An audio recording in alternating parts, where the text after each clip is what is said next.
Today, it's the Creed of the Freed. We're talking with people of various faiths and about their overlaps with libertarianism. I am joined here today by Suhag Shukla. She's the executive director and co-founder of the Hindu American Foundation. Suhag, how are you doing?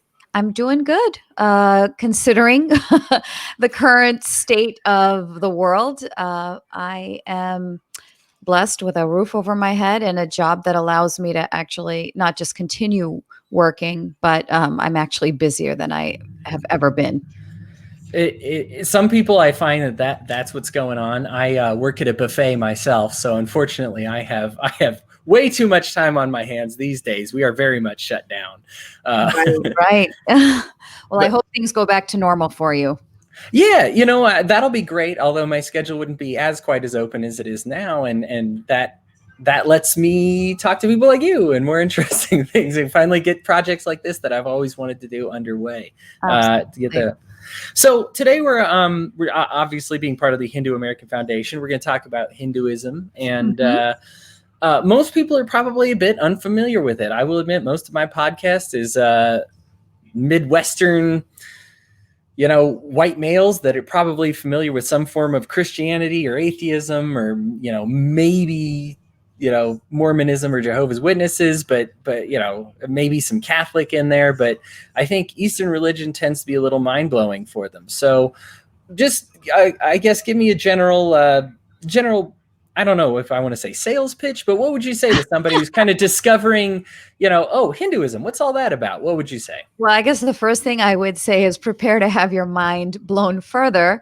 So for Hinduism, when your inquiry came in, I'm like, well, this is what it's all about. Freedom is central to not only the teachings and practices of Hinduism, but its end goal. So when we talk about freedom, it is so interwoven into everything, the philosophy, the teachings, the stories that we're told to kind of exemplify some of these abstract teachings, as well as the practices. So I'm excited to share with you how freedom kind of fits in Hinduism. And I don't know if you want me to just kind of first give an overview and then we can, flesh through any questions that you have, or what would you prefer?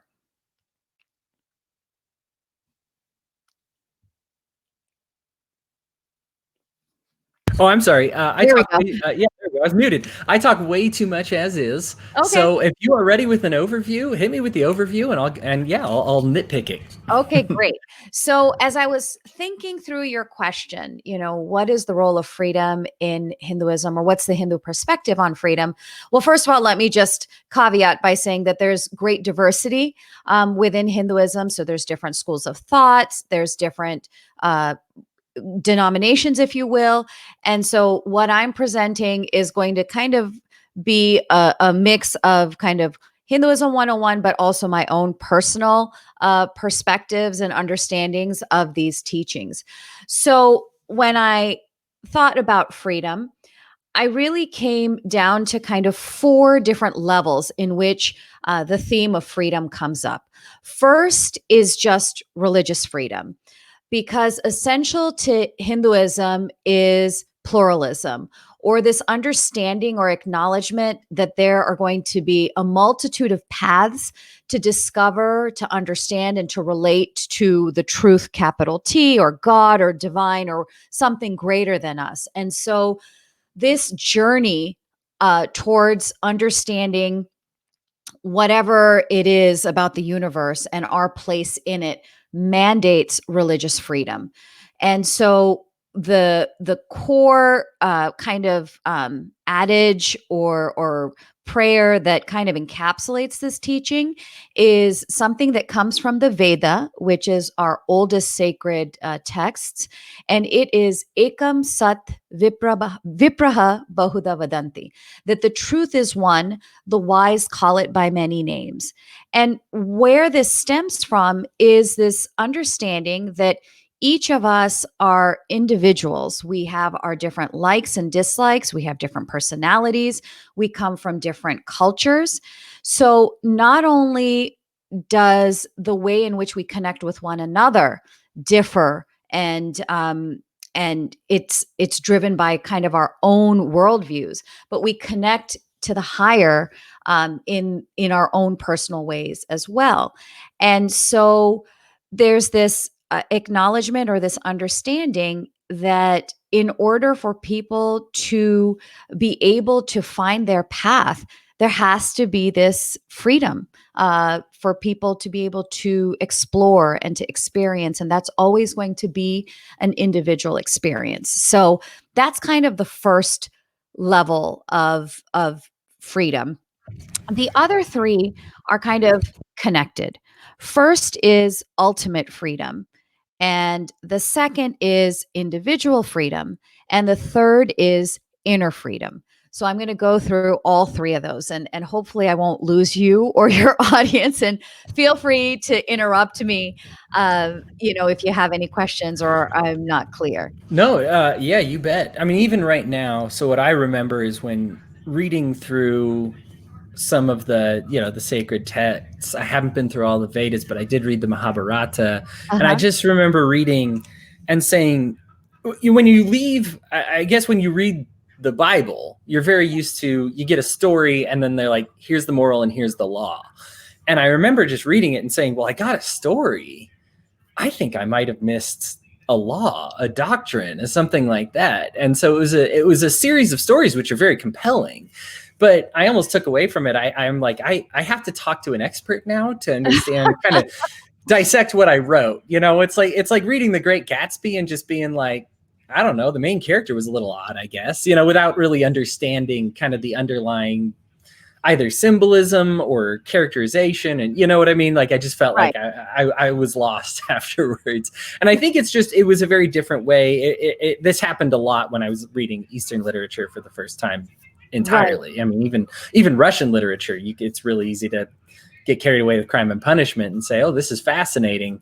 Oh, was there some other message going on other than don't Right. kill your neighbor, I guess? Like, I didn't Right, get that. exactly. So I think that what you kind of identified in your introduction to the way in which the Eastern traditions grapple with truth and teachings, I think I'll kind of touch upon those points when I talk about individual freedom. So first, let me just talk about ultimate freedom, and this is really the ultimate goal of spiritual life and human birth in Hindu thought, and that is moksha, or freedom from the cycle of birth and rebirth. So, one of the common things that people, even if they're unfamiliar with Hinduism, they know that Hinduism has this concept of reincarnation. So, let me talk about that a little bit. So, what reincarnation is, that it is that all living beings are embodied souls or embodied life principle. And this life principle is called Atma, and it is that energy or Atma that animates the material with life. So when the material or physical body is born, it grows, it matures, it ages, and ultimately it perishes. But what Hindu teachings say is that that Atma, or the life principle, is eternal, it's unchanging, ever joyous, ever loving, ever free.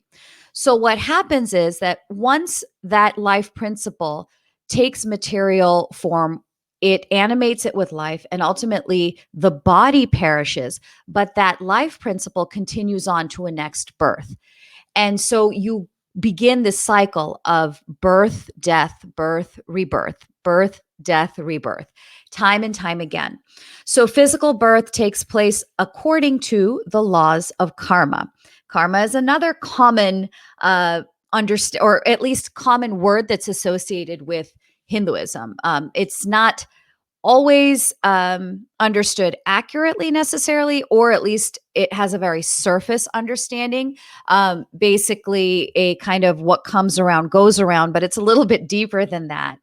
So, what the law of karma says is that when a person or a living being dies, the associated life principle is going to be attracted to a next birth that provides circumstances that will help that soul kind of balance out their karmic needs and their debt. And all of this is towards this goal of advancing spiritually. And so ultimately, once you achieve kind of spiritual perfection, your that soul or life principle escapes this cycle of birth and death, because birth and death comes with suffering. So first, I should clarify, since we're talking about freedom, is that karma and this cycle should not be confused with fatalism, which it oftentimes is, or destiny. That while destiny is partially at play because your past karma or your past actions shape your present circumstances, we have the free will to shape our future through the way that we respond to our present circumstances. And I hope that that makes sense. It sure does. Yeah. I mean, So, choice. yeah, And yeah, it would exactly. make sense to say, oh, you're going to pay for your choices if your choice is really a phantom choice, I guess. Exactly. And Yeah. you can see that in the short term, right? Like, Right. I make the decision to not prepare for an interview, say, or I make the decision not to prepare for an exam. I'm a student. Well, the fruits of that action or inaction, I'm going to see pretty immediately, right? That I'm True. not going to do well on a test. So you see that in the short term, but with the law of karma, and when you put it into this larger metaphysical framework, that consequence, I may face that consequence in this lifetime, or I might face it in a future lifetime. So that's kind of the longer spectrum of time that kind of uh, is present in the Hindu tradition. So the law of karma is that every thought, word, and action has a reaction or outcome. So when an individual's thoughts, words, or actions are positive or selfless or righteous, they are going to experience positive effects or rewards. And if their actions are negative, let's say they're lying or stealing or hurting people, that result's going to be negative. So what happens is that every lifetime is seen as an opportunity to pay off our past karmic debt. So if we acted uh, harmfully in a past life or even in the past of our current life, we always have that opportunity to improve ourselves and to kind of pay off that debt.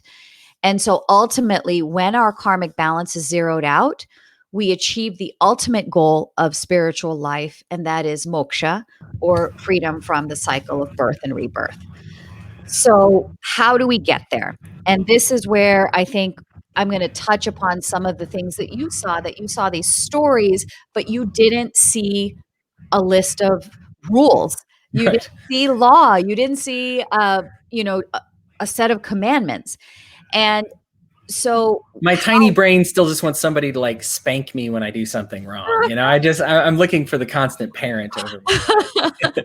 I yeah, think yeah, go ahead. I do want to let you progress, but before I get into that, just to try to rephrase it to make sure I have an understanding Sure. of karma and its relationship to your atma, that the idea isn't so much that karma, because I think the way we use it is kind of like, well, you did something wrong, so you're going to get hit by a car later. The idea is that, like when you talk about having a debt, I think the way that I think of it is more of a spiritual perfection, and to say Mhm. that you might not get to all that in this life, and that's probably pretty understandable. Perfection is a pretty high goal, right? To be Absolutely. able to say, I have nothing hindering me, nothing holding me down, nothing holding me back.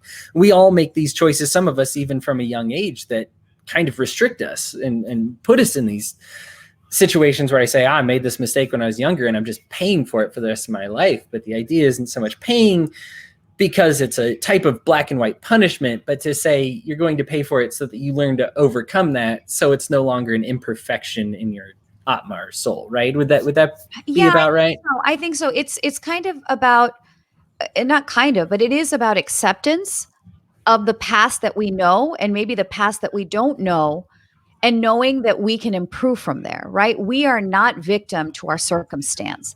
And so that's the freedom that we have, uh, in terms of being able to continue to evolve as people. Yeah. And so, how do we do that? Yeah. That's where the concept of dharma comes in. And dharma is, it's commonly translated as law, but it is not law. And like I said, it's not a list of do's and don'ts, and it's not a set of commandments. So, what is dharma? Dharma is one's obligation to act in accordance with one's essential nature.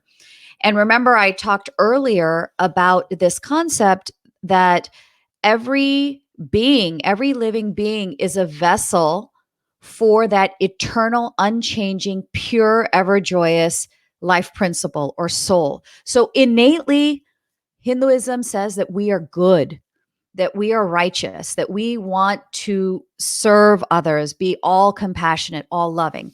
So, what Dharma calls upon us to do is to remember what our root is, what our essence is, and engage with the world from that knowledge.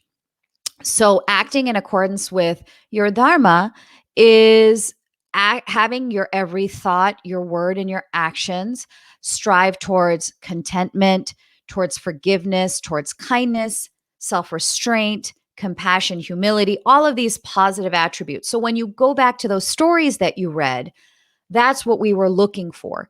That when characters are faced with a difficult decision, so like the Mahabharata, there are a number of characters, and what we find in sacred texts, which I actually find uh, comforting, is that they're very human.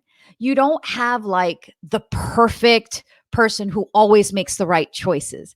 You actually have these individuals who are faced with very difficult decisions, or problems rather, and they're faced sometimes with two, the lesser of two bad decisions, or they have a good decision and a bad decision. And we can see, we can kind of relate with their struggle, because we're faced with that sort of thing as well, in our day-to-day decisions. So, for instance, just the very premise, the Mahabharata is of course one text, but within that text you have the Bhagavad Gita, which is one of the most widely read Hindu texts.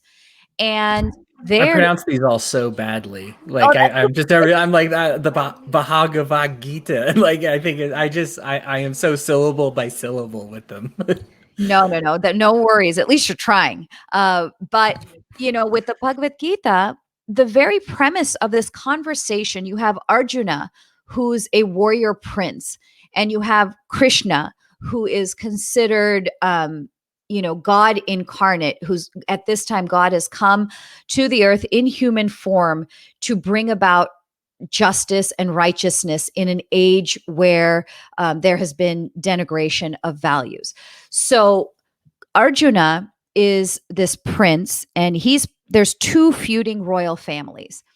And Arjuna is kind of on the side of the righteous brothers, and he's fighting this other family who happen to be his cousins.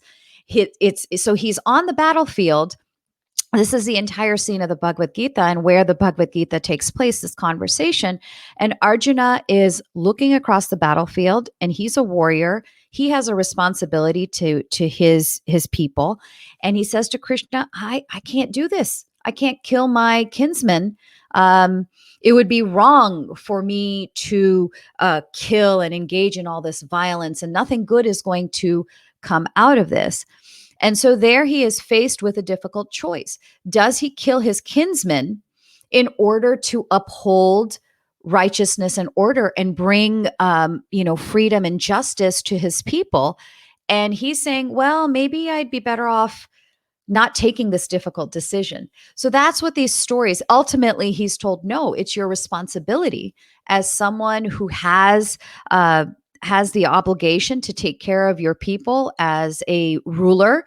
It is your duty and obligation to fight, even if it means that you have to fight against your own kin. So these stories very often demonstrate how difficult acting in accordance with our essential nature, or acting in accordance with a cosmic order of goodness and righteousness, can be difficult. And that's why you don't find necessarily these rules. You'd certainly find values that are elevated to a higher status. So, non harming, kindness, truth, forgiveness. And it's our goal to, in our day to day, moment to moment interactions with the world, make the decision to um, to choose the quality of our thoughts and our words and actions and elevate them to a way that serves the greater good.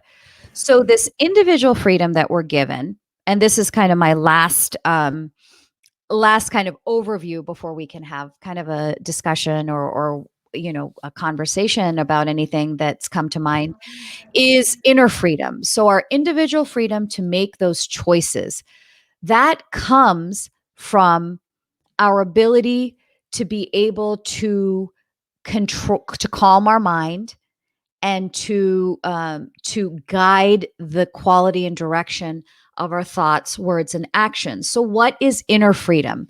So, I consider this Swami Chinmayananda as my guru. Um, he's no longer. He passed away many years ago. But what he said, and I love this quote, is not to do what you feel like doing is freedom. I'm going to repeat that again. Not to do what you feel like doing is freedom. So, what does that mean? It means, first of all, freedom is the opposite of bondage. So, what Hindu teachings say is that bondage rather, arises from our identification with the body. So, we on an intellectual level may know that we are that life principle and this body is just temporary. Yet we engage with the world as if this body is permanent. And so we have this illusion that I need to do whatever I can to make this body happy. So that leads to um, greed, that leads to overconsumption, it leads to hoarding, it leads to this just kind of selfish way of being in the world. This is mine. I want more of this. I want not only I want more of this, but I need to grab this so that others don't get it. And so you start becoming a slave to your likes and dislikes, to your cravings, to your addictions. And so, when we look at someone, say, who has an addiction, are they really free in the way that they're living their lives? They're not, No, yeah, right? they're very much they take those things that were previous wants and they become needs. Exactly, exactly. And so what the Hindu tradition says is the way in which that we can gain inner freedom, in order to then individually act in a way that always serves the greater good, is to gain control of our senses. That through spiritual practices such as yoga, and when I'm talking about yoga, I'm not just talking about physical postures, but I'm talking about the path of selfless action, or the path of loving devotion and gratitude, the path of knowledge, the path of contemplation.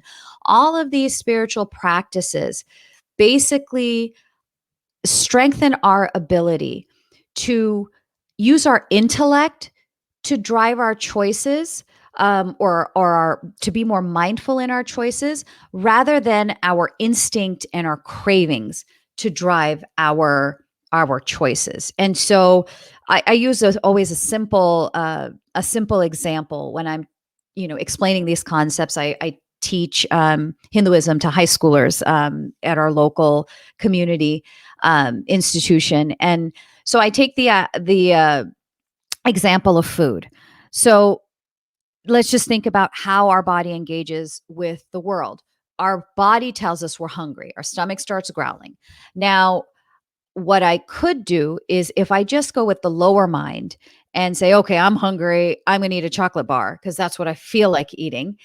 It's not exactly the best thing that I could do for my body. The intellect, or a mindful approach to taking that signal from my body that, hey, I'm hungry, would be, okay, what does my body need to function in this world? What does my body need to be its best, to serve a greater good, to serve my family, to serve my society, to serve my nation? And then I'm going to have my choices be driven by that higher level to say, well, you should probably eat a well balanced, nutritious meal. So it can be as simple as that in our day-to-day engagement with the world. And of course, it can go to more like life and death type choices, like Arjuna was faced with.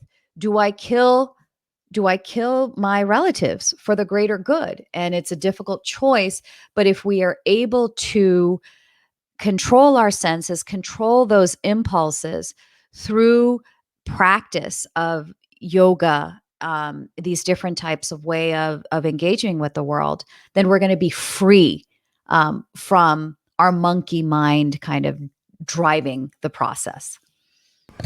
Awesome. Well, thank you so much for that overview. That's that definitely goes to answer a lot of the questions that I would have had, uh, but it's good to get them out of the way. Now there are a few things. So going back to the Dharma portion of things, Mm-hmm. this is something that I remember talking about with in school, and this is something that was hotly that was helped fix through kind of Hindu revolutions when Mm-hmm. they had there were people who would abuse the idea of dharma and say, and this happens a lot in different faiths. I'm sure you Christians out there will completely relate to say that your dharma is now to serve me. This is your duty. This is forfeit your moral obligations in exchange for a temporal obligation. And that's something that I think is important to iron out, especially for someone who's liberty leaning and loves freedom. And, they hear the word obligation, I just kind of see them twitch in their eyes a little bit. And they're like, I don't want to do that, and it's something that's been abused. But when you have these very authentic Hindu scholars, they would say, well, this has actually been abused. Your moral obligation is actually to oppose what they are saying your obligation is, as opposed to fulfilling whatever. You're forfeiting your moral obligation, and you're putting it in the hands of somebody else's moral obligation. That's just one thing that I remember learning about when I studied the history of it, and said that this is something that we've had more understanding on.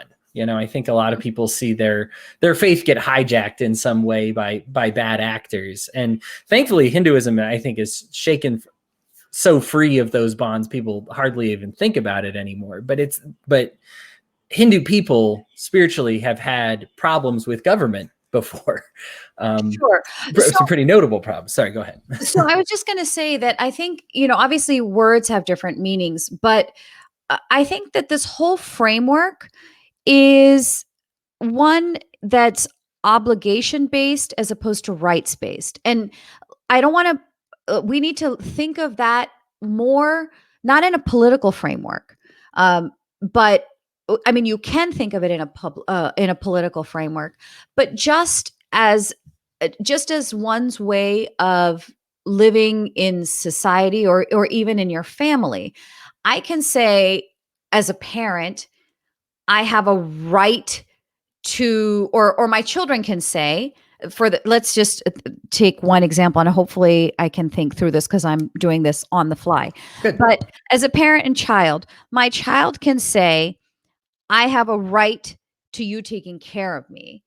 And or I can shift the gaze and say, as a parent, I have an obligation to take care of my child, right? It's the same relationship that we're talking about, but the framing of dharma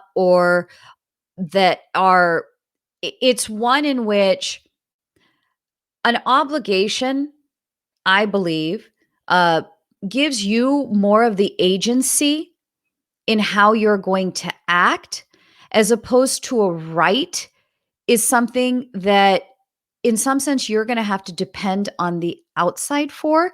We're still talking about the same relationship, Right. but it's just shifting the vantage point, if that makes sense. This is awesome. I think philosophically, this is so important because I think we always have arguments about what our rights are. People will disagree all the time about Mhm. saying, I think a lot of people are like, well, sure, life and liberty. We kind of start getting in the gray area around property, and then we hit the muddy waters with Right. healthcare and education and everything like that. But when you say, well, okay, maybe we can disagree all day about whether you have a right to education or healthcare, but at Mhm. some point the water becomes much clearer when you're a doctor and you have an injured person in front of you and say, do you have a moral obligation? Right. To say that, as opposed to saying a legal government right. This is an individual mandate, I guess, to say that, well, if you're going to accept the role of healer, then you should heal. If you're accepting the role of builder, you should build, and to say, because a child, it's hard for them to argue for their rights. But as a parent, your obligation is more apparent than their knowledge of their rights. Right. And even if we say, like, if we're talking about education, if we as a society decide that we're going to collectively educate the next generation, right? We've made that decision. Certainly, we've created a right to education, but with that comes an obligation for us to follow through on what we said we're going to do, right? And so, it makes it a two-way street, right? I mean, in some way we don't just talk about, well, unfortunately, I feel that sometimes the political conversations that we have today are so focused on rights and not as much on responsibilities.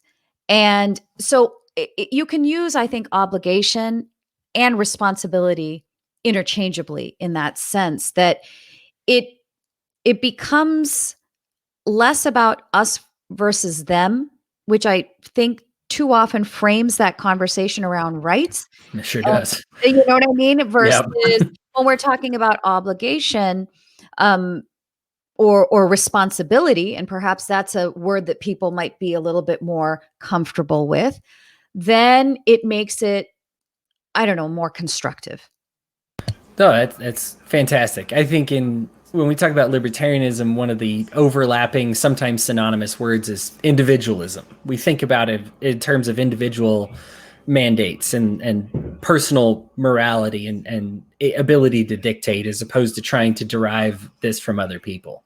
I do have a question for you from the Yeah. audience. It is my Uncle Tom. I'm Uh-huh. going to post it on screen here. If our core life force is pure, ever joyful, and good, what causes people in each reincarnation to do evil? Is there another spiritual force at play, or is it the flesh contaminated in some way? It's contaminated is probably a strong word, but it's basically rooted from our identification with the body, right? As soon as we start, if I live in the acknowledgement that I am life principle, then I'm going to be very much in awareness of the fact that you also are life principle, that the animals and the earth around me are life principle, and therefore I'm going to treat them the way I would want to be treated. But the minute I start attaching myself to just the physical form, so this is me, I'm Suhag Shukla, these are my sons, this is my husband, I am going to only take care of these people, that's where those evil propensities start emerging, in terms of selfishness, in terms of greed, in terms of jealousy and anger. So we're not talking about necessarily a outward evil force, but evil that emerges as a result of ignorance of our core essential nature, and how that should drive how we engage with others. Sure. So, I guess an example to discuss would be the 2-year-old that takes the sucker from his 1-year-old sister, and he's thinking about himself and his wants, and Right. hasn't expanded yet. He's not necessarily malicious because he doesn't acknowledge this other person's sorrow or hurt. He just acknowledges his own want and desire, right? And this is something, it seems like we have to relearn every cycle, right? To Exactly, Yeah. exactly. And the thing is that, that child, there might be a certain level of innocence, because they don't necessarily know. But when we see adults doing that, right? I mean, this current crisis is a good example that you have people who hoarded these masks that are so necessary for healthcare workers, and now they're giving them back. But it's an example of, oh, I need to take care of my own, or I have to do something that's going to benefit me, and so what you lose sight of is the greater good. Yes, there was very much a. I think everybody can relate to it, even if not with the masks. I think everybody saw the grocery store and they said, "Hang on, everybody. If we all behaved normally, Right. this thing wouldn't be empty right now, right? Like if Exactly. we didn't make a rush on it, nobody would be struggling. Maybe create a few hours where the compromised might be able to go, something like that. But that doesn't mean we need to take all the toilet paper right now, and this is something that That's such a good point. I mean, I've been limiting my my trips to the grocery stores these days, but because I'm only going once a week, I was going through, the. It seems that the fresh produce is there in plenty, which is great. I'm a vegetarian, but it's the canned foods or frozen foods and things like that that are really limited, and only slowly are those supplies coming. And they have signs up that say limit yourself to two. And I was wondering, like, what choice would have I made if the sign wasn't here? And I have noticed that where there weren't those signs, my instinct is to not take, and I'm not elevating myself. It's just in terms of food. Maybe that's sure. just not something that I'm overly concerned with. But my instinct is, well, let me not take too much because there's going to be someone else who needs it as much, and I can survive without this. I'll find other ways, right? So we're faced with those types of decisions every moment, whether we're in a crisis or not. And the idea, I guess the concept behind the panic is, well, maybe I trust some people, but I don't trust everybody else to not go primitive. So I guess I have to go primitive too.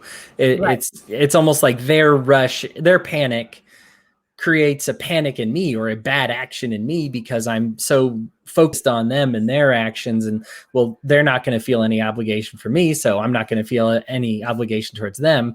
And when we talk about these cycles, it's kind of a downward cycle as opposed Mhm. to having the relationship with our communities where if everybody looks around, looks at each other and they say, well, I'm thinking of other people as well when I'm grocery shopping, it becomes a very different thing. But it's so hard to picture that culture. I think that's a libertarian culture. That's where we want to get, but it's so hard to picture it.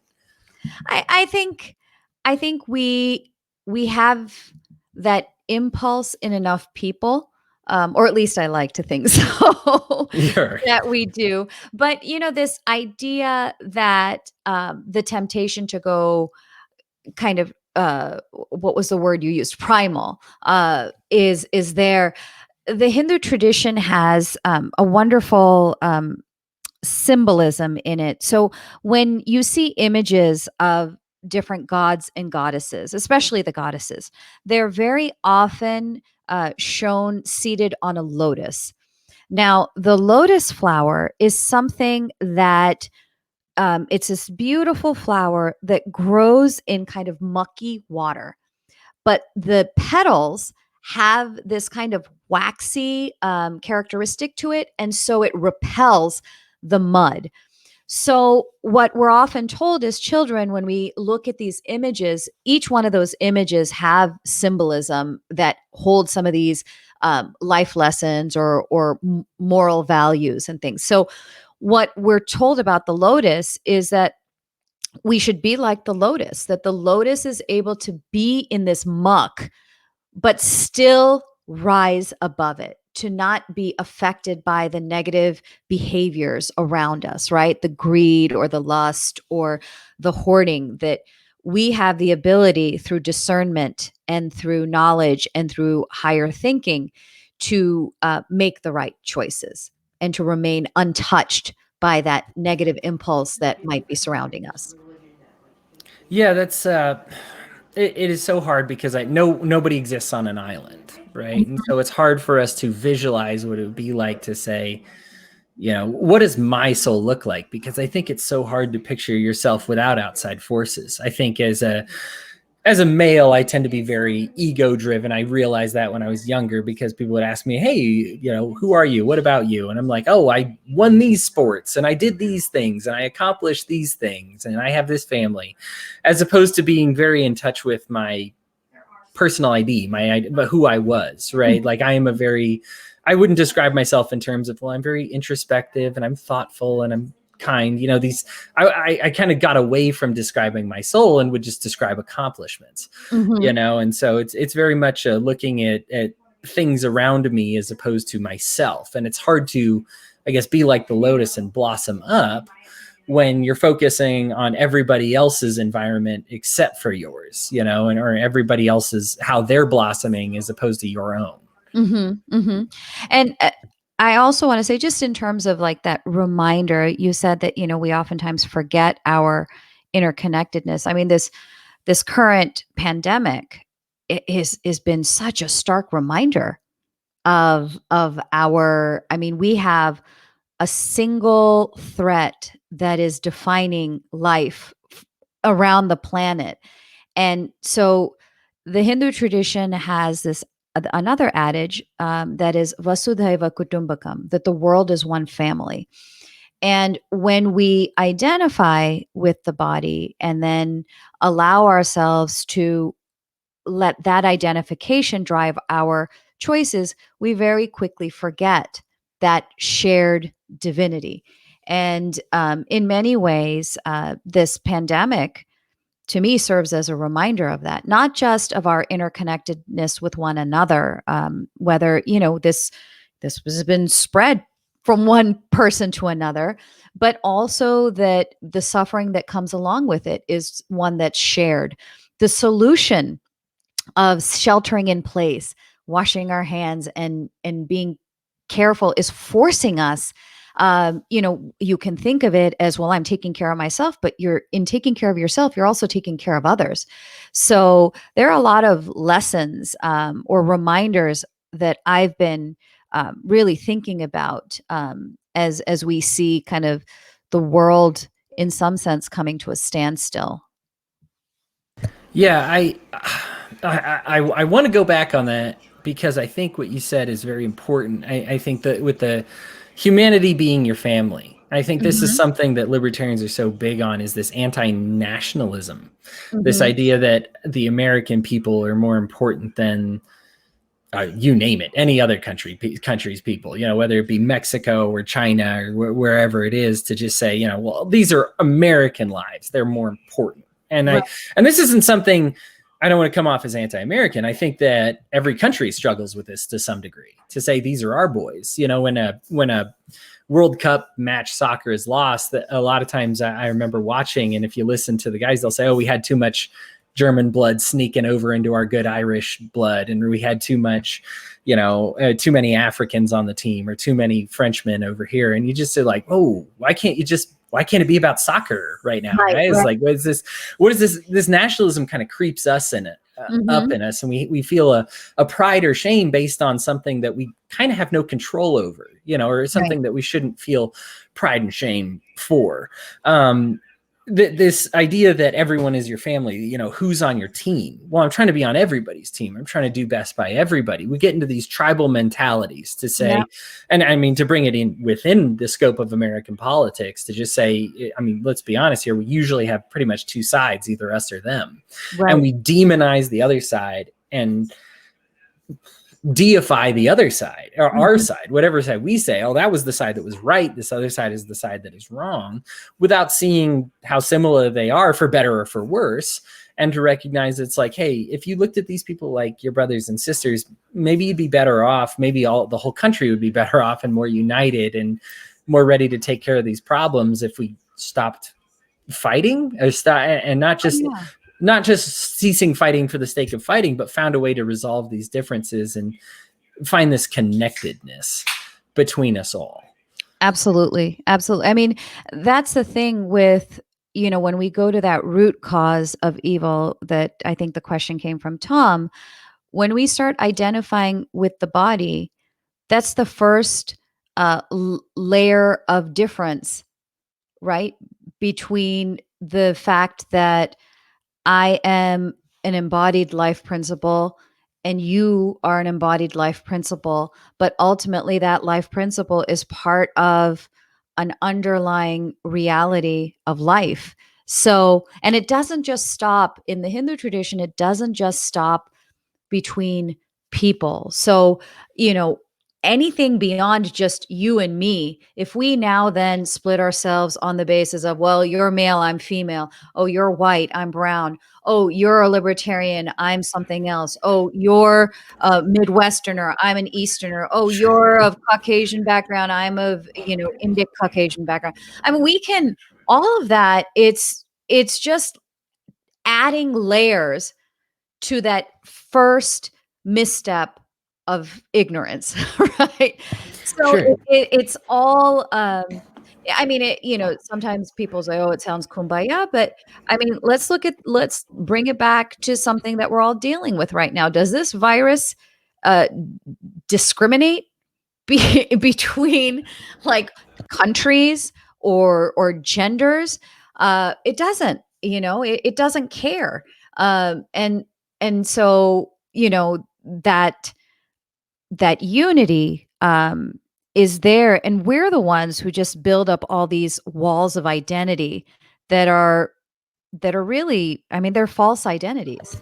I remember post Columbine, people were debating if it was a regional tragedy or a state tragedy or a global tragedy. And I'm like, look, I mean, can't we just say it's tragedy? I mean, why is it so important that we get the locality of it down right? I guess to say that this is exactly whose tragedy it is. I think it's okay to feel sorrow for what happened. I The think human tragedy. right. To look at tragedy. And I mean, I think Hinduism goes a step further than, like you said, it even transcends the human experience to Right. saying, that there are, when you see the pain in somebody else's eyes. There was something when slavery was going around when we first were founded. The abolitionists would say, I don't want to botch this phrase. It's very short, but it was, am I not a brother and a friend, or something like that? When you Mhm. looked at the pain in their eyes, and Yeah. they would say, does this pain not look familiar to you when you would go through painful times? If you were ripped away from your family, would your eyes Right. not look the same?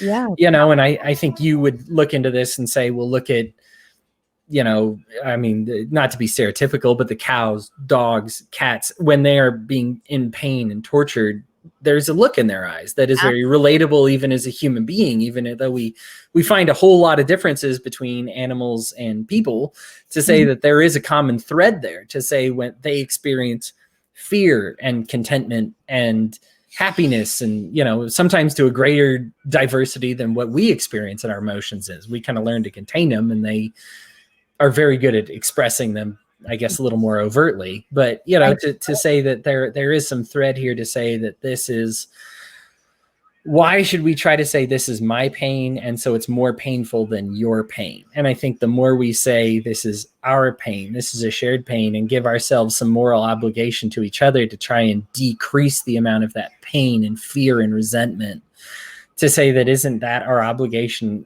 to society, to each other, to say that, well, I can't control everything. I can't fix, like you said, I can't stop all my neighbors from buying up the toilet paper, but I can control my actions. Exactly. And maybe I can control, maybe not control, but I can share that enlightenment of my action with the people in my immediate sphere.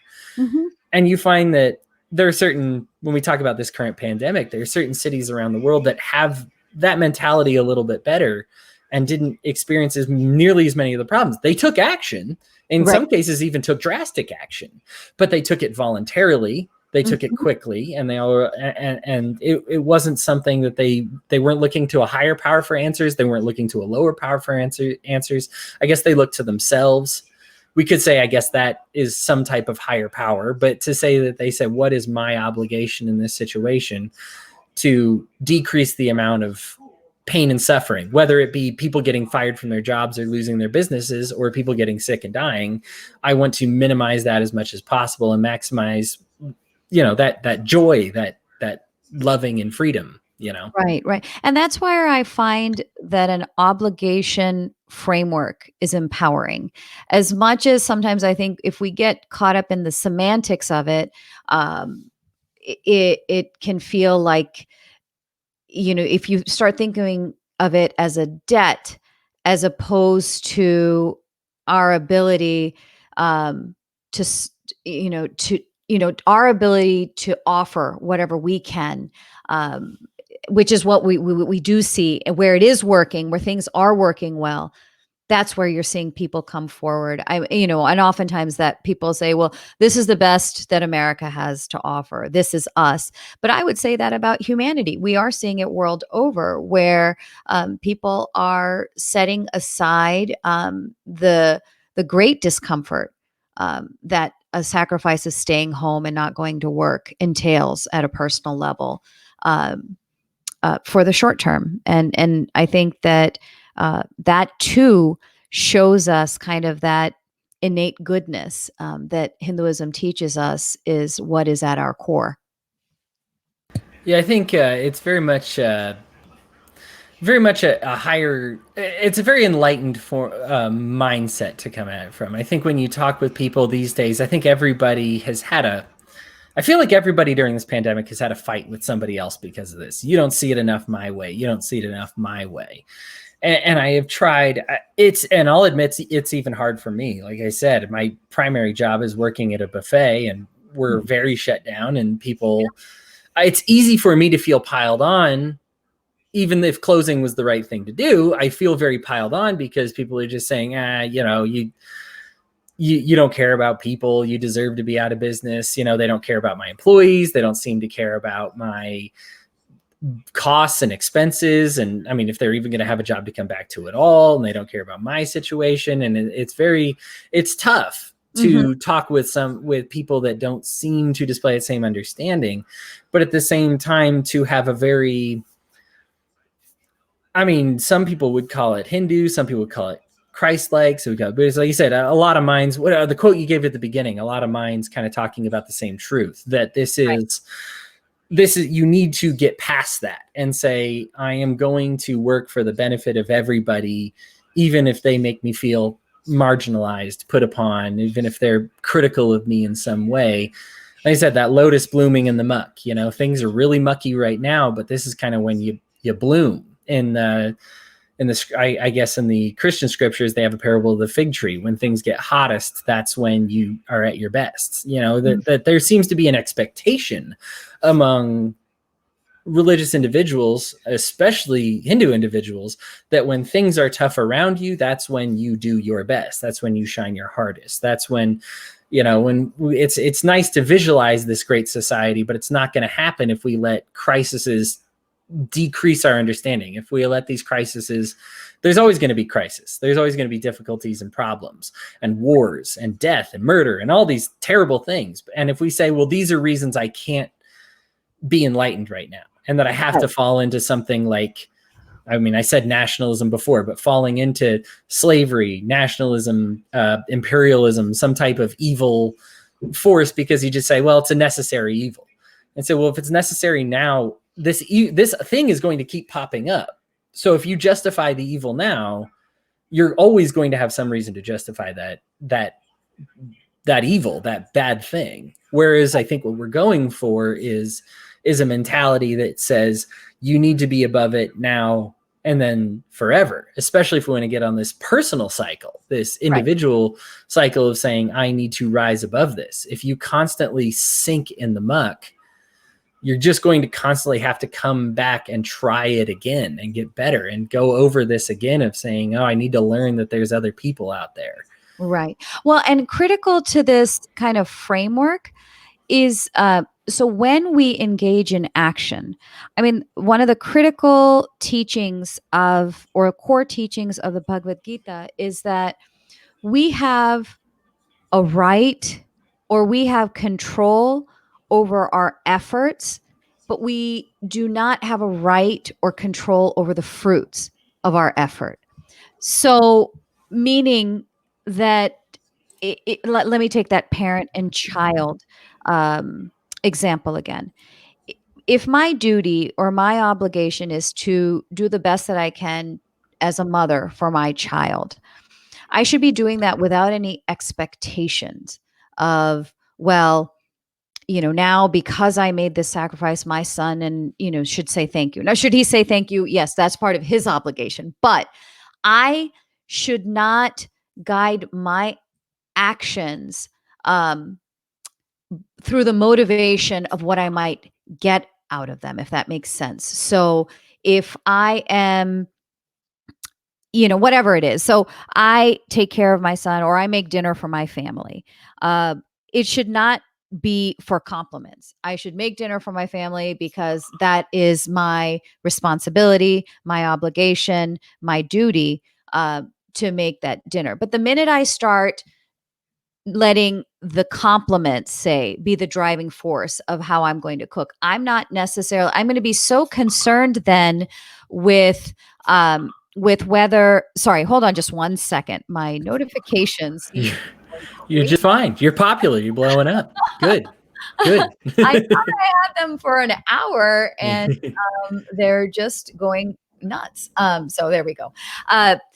Where was I? So as soon as the fruits of my actions, or the fruits of my effort, become the motivating factor for the way that I am acting, as opposed to the obligation in my role being the motivating factor, that's going to just bring unhappiness. It's going to bring dissatisfaction. And when you have that sort of dissatisfaction, then the motivation to continue to work in that selfless way diminishes. So if I am banking on the fact that everyone's going to say, "Oh my goodness, you are such an amazing cook. You should start a restaurant," and that doesn't happen, well, then I get unhappy. I don't take satisfaction, or like a soul satisfaction, in knowing that I did my best to make a nutritious dinner. So then the next time I'm making dinner, all of a sudden I'm like, well, last time they didn't even acknowledge anything. They didn't say thank you. And all of a sudden, my entire present moment of preparing that meal is colored with all this negativity. Am I going to be bringing the best to whatever I'm making at that point? I mean, this is a very mundane example, but you can take it to, um, I'm a lawyer, how I might be taking on the work of a client.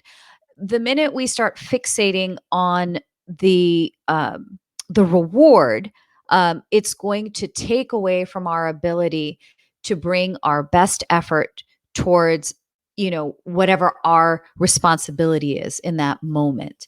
I don't know if that makes sense. Oh, totally. It's a ripple And never effect. feel bad about a food analogy, by the way. Never feel bad, because that is, I find that everybody eats, right? So as Everybody eats, everybody understands. exactly. That's why that's usually my fallback, that Yeah. everyone can understand that. How many times do we, like I can also take the it's kind of like working in the zone. You said that, you talk about sports and achievements and things like that, that oftentimes, if you talk to the greatest athletes, when you ask them, what were you thinking at that moment, they're not thinking about a touchdown or a goal. They're talking about landing the ball where it needs to be. They're thinking about passing the ball in a way that it lands in the receiver's hands, and then it's going to go forward, right? They're not thinking two steps ahead. They're thinking, this is my obligation. This is my responsibility. I have to take the ball and get it here. They're in a zone at that point, and nothing else is distracting them. Then whether they score the touchdown or not, it doesn't matter, because you're there to appreciate the play. So there's another, maybe analogy, to think about what it is to act in the world, because it's our responsibility or our duty, and not be so concerned because we don't ultimately have control of what the fruit of that effort's going to be. Right. Attempting to control outcomes, it's something you can influence, but something you can't create. We Right. acknowledge that Dan Marino was amazing, but he didn't win the Super Bowl, but it's probably not his fault, right? I mean, there's a Right. lot of outside factors, and he can be the best factor that he can be. Maybe there's even other people who argue he could have been a better factor, but he certainly, unless you watch the game and examine his actions, and I guess, unless you're him, you really or can't quite say, oh, this team's just terrible, or you can't just say, oh, it's all on him, if you don't understand everything else going on. Well, I'm glad you brought up Dan Marino. My husband will be very happy. He's a hardcore Miami Dolphins fan, and believes that Dan Marino is the greatest ever. So I would very much say he got a rough shake, but I don't feel too bad when you guys had so many decades of Don Shula, and the only perfect team still, those 72 Dolphins, darn it. Um, I did want to finish. I know we're closing in our final minutes here, but there's Yeah, something that I feel like I would be negligent to not talk about, sure. especially when it comes to Hinduism, and that's their contribution to civil disobedience, which is Mhm. something that has been very integral to libertarian philosophy, not just in the sense of what it means to be libertarian, but how one brings about freedom, how one brings about liberty. And civil disobedience is so core to it, especially when we look at their very real practical applications. Some would just call it peaceful protests. They call it the doctrine of non-resistance and many things. But I guess what would you have to add about civil disobedience and its importance as far as functionally bringing about freedom? I mean, historically, of course, Mahatma Gandhi and his satyagraha, his nonviolent protest, was instrumental in helping India gain its independence from the British. When you look at the core components of what that meant, it was deeply rooted in these teachings that we've been talking about for the past hour. Ahimsa, or non-harming, kindness. That how do we? There's a power in non-harming that can help us exact change and to get freedom. Now, some people argue that had it been a different oppressor, perhaps it wouldn't have worked. But I think we've seen this model work in different contexts, whether we look at apartheid, whether we look at the civil rights movement here, where, using these positive values of truth, of nonviolence, I think that they strike to the core of what it is to be human.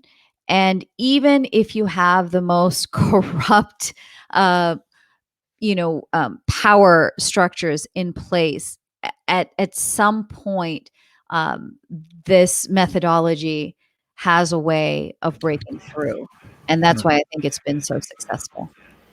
It's one of those that I'm on a, I guess I could say I'm on a kick on it nowadays. Looking at right now, I've been studying. Tolstoy talked a lot about it too, and I just finished reading a book from him when he talked about non-resistance, Hmm. and like you said, the entire philosophy is that there's two ways to disarm your oppressor. You can do it with sheer numbers. If you really have it, you can shoot your oppressors, I guess, and get rid of them. But odds are they wouldn't be your oppressors if you could do that. And so Right. the other way to do it was, and I find this so fascinating, the history of it, but watching the correspondence between the crown saying, execute these people that resist, and the people that were given the orders saying, I won't. I can't. Yeah. I just morally can't. And they've disarmed their enemies in a way that made their enemies voluntarily disarm. Right. To say that we're supposed to oppress you. Of course, they went through a lot of suffering before that. It didn't. I don't know of any successful revolution that really had no struggle. And so, of course, there were people who fired on them and did terrible things. But then you had the majority one, which was saying, I know I was okay with doing this at first, but these people were very kind to me and healing to me. And so I'm not going to do it anymore. And you might feel justified morally in saying, well, we should throw rocks at them and shoot them. But does that work? Did that actually get you ahead functionally? And this is, I mean, you want to talk being kumbaya. This is where I feel like being a hippie straight up, because I just say, I feel more safe in decreasing the number of my oppressors by making them not want to oppress me than Hmm. trying to be the best gunslinger in the world and shoot them all before one of them can shoot me. Like, I think for me, there's a better guarantee of safety in that than there is to try and, I guess, be violent. Right. Right. And kind of, and I don't know if this necessarily goes back to what you were saying, but something you said made me go back to this quote that I had said, that not to do what you feel like doing is freedom, right? So even nonviolent struggle, it takes a great deal of self-discipline. And that comes from kind of internalizing these values of non-harming, internalizing the fact that at the end of the day, even if this person is wanting to harm me, that person has the same life principle in them that I have in me. And if there's a way to touch it, and the best way to touch it is through the best that is is available to us in terms of kindness, compassion, love, dialogue, all these things. But that takes a great deal of discipline ahead of time, right? To get to that point of not, what you said was, you want to kind of just take a rock and throw it back at them, but that's not necessarily going to, not, it doesn't reflect necessarily inner freedom, nor is it going to gain you the outer freedom that you're seeking. Right. Well, Suhag, this has been an absolute delight. I thank you so much for being on the show and for sharing what you know. This is one of those. I think it's a risky venture for anybody that's representing a religious movement when they say, "Sure, I'll come to a political interview." Right? You're mixing some very volatile chemicals, but you did fantastically. I just wanted to Well, say thank you thank so you. much. Thank you. This was a great conversation. It got me to think about freedom once again. And hopefully, I didn't confuse everyone too much. Well, There were let's a lot of heavy topics here. let's say you did. How I want to give you the any last words that you have, but also how people would contact you before I sign off here. If people are interested in learning more about Hindu teachings, we actually have a wonderful resource on our website. It's www.hinduamerican.org. And if they drop down on the menu that says Hindus and Hinduism, there's a Hinduism 101 where a lot of these concepts are explained in greater detail about karma, about dharma, about rebirth, and pluralism. So all of the things that I've talked about today, if people are curious, I welcome them to take a visit. Awesome. Well, thank you again, Suhag. Again, it's just been fantastic. And listeners, I appreciate you joining with us. Again, Patreon supporters, we can't do this without your support. We had a lot of great interaction today, a lot of views, and I just appreciate all you for tuning in. Please share if you found some value in it. And just have a blessed rest of the day. I look forward to talking to you all next time. Stay safe.